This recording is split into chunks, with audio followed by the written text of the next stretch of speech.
Hello friends, Hindi व्याकरण के अंतर्गत आज हमारा पठनीय विषय है उपसर्ग। उपसर्ग किसे कहते हैं? उपसर्ग की क्या विशेषताएं हैं? जब यह किसी शब्द के साथ जुड़ जाता है तो उपसर्ग क्या करता है? आज हम यह सभी जानेंगे।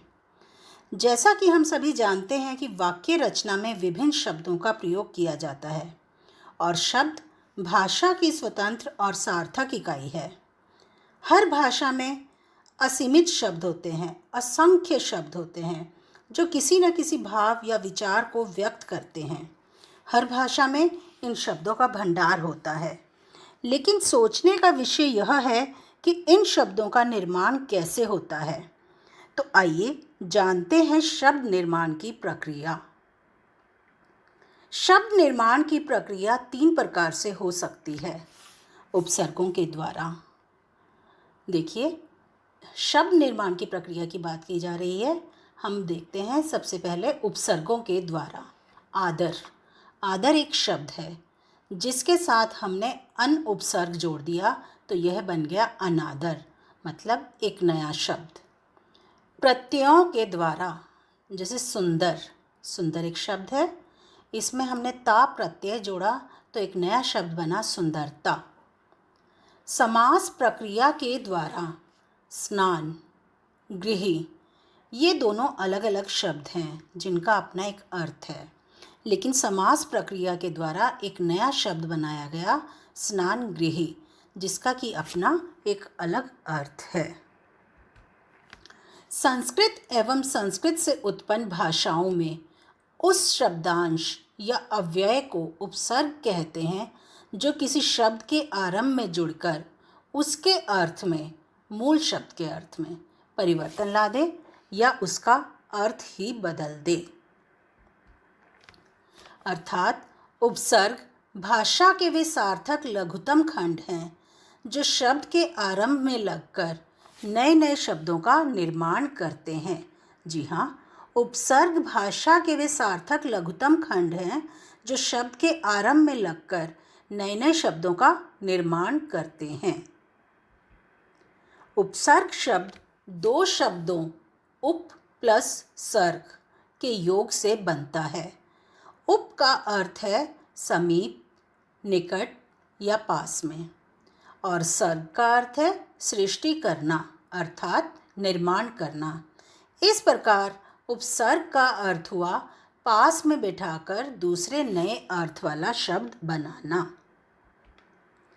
उपसर्गों का स्वतंत्र रूप से कोई महत्व नहीं होता, परंतु जब ये किसी शब्द के आगे लगाए जाते हैं तो उनके अर्थ को विशेष रूप देते हैं। उदाहरण, हार एक शब्द है जिसका अर्थ होता है पराजय। इस हार शब्द में हम उपसर्ग लगाएंगे आ।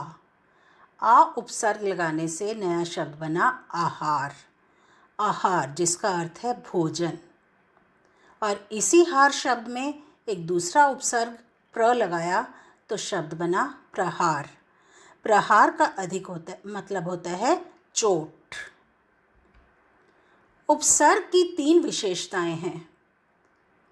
फर्स्ट यानी पहली, शब्द के अर्थ में नई विशेषता लाना।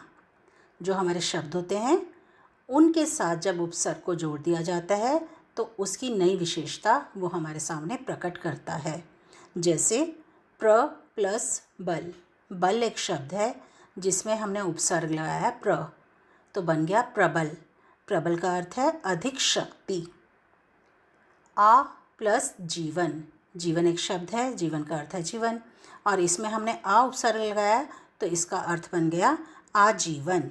आ का अर्थ है तक या पूर्ण, मतलब आजीवन का मतलब हुआ पूरा जीवन।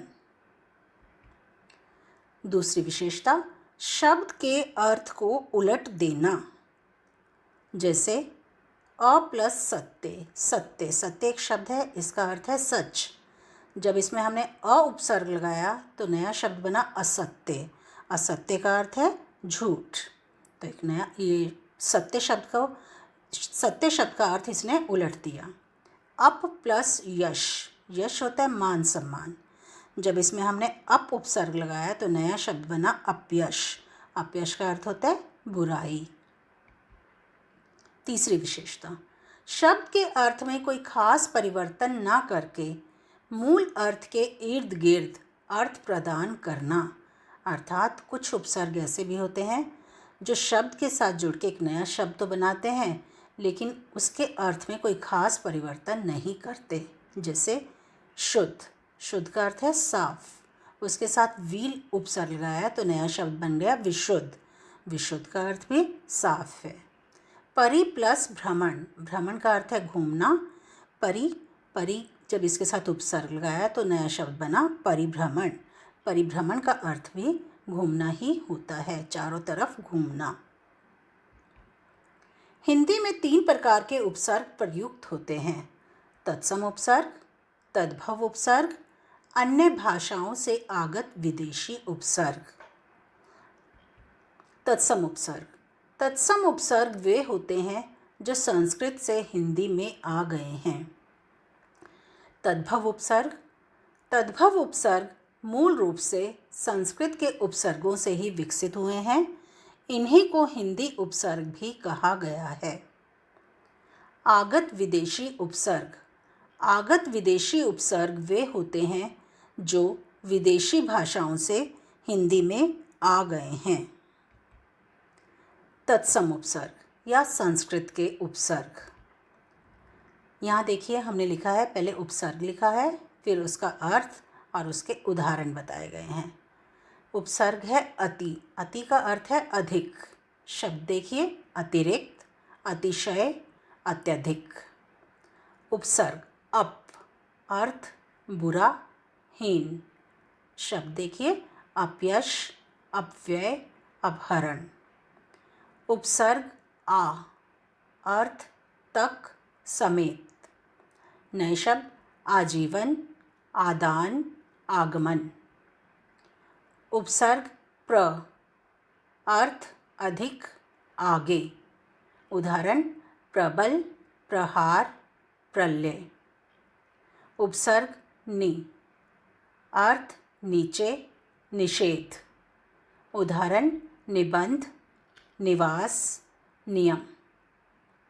उपसर्ग परि, अर्थ चारों ओर। उदाहरण परिचय, परिवार, परिकल्पना। उपसर्ग सु, अर्थ अच्छा। उदाहरण सुगम, सुपुत्र, सुधार। अब हम पढ़ेंगे तद्भव उपसर्ग या संस्कृत के उपसर्ग। उपसर्ग अ, अन, अर्थ अभाव, निषेध। उदाहरण अनजान, अचेत, अथाह। उपसर्ग चौ, अर्थ चार। उदाहरण चौपाया, चौराहा, चौकन्ना। उपसर्ग क, कु, अर्थ बुरा। उदाहरण कपूत, कुचाल, कुसंगति। उपसर्ग पर, अर्थ दूसरी पीढ़ी।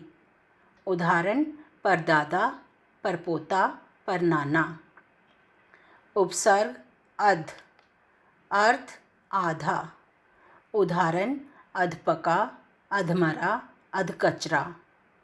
उपसर्ग भर, अर्थ पूरा। उदाहरण भरपेट, भरपूर, भरसक। उपसर्ग दु, अर्थ बुरा, हीन। उदाहरण दुधारू, दुसाध्य, दुबला। अब हम पढ़ेंगे अन्य भाषाओं से आगत विदेशी उपसर्ग। उपसर्ग कम, अर्थ थोड़ा। उदाहरण कमज़ोर, कम समझ, कम अकल। उपसर्ग हर, अर्थ प्रत्येक। उदाहरण हर घड़ी, हर वक्त, हर तरफ। उपसर्ग गैर, अर्थ भिन्न। उदाहरण गैर हाजिर, गैर जिम्मेदार, गैर कानूनी। उपसर्ग बद, अर्थ बुरा। उदाहरण बदनाम, बदचलन, बदसूरत। उपसर्ग बे, अर्थ बिना। उदाहरण बेघर, बेचैन, बेहोश। उपसर्ग ला, अर्थ नहीं, अभाव। उदाहरण लाइलाज, लापरवाह, लापता।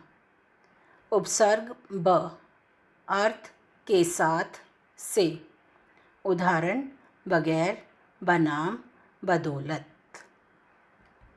धन्यवाद।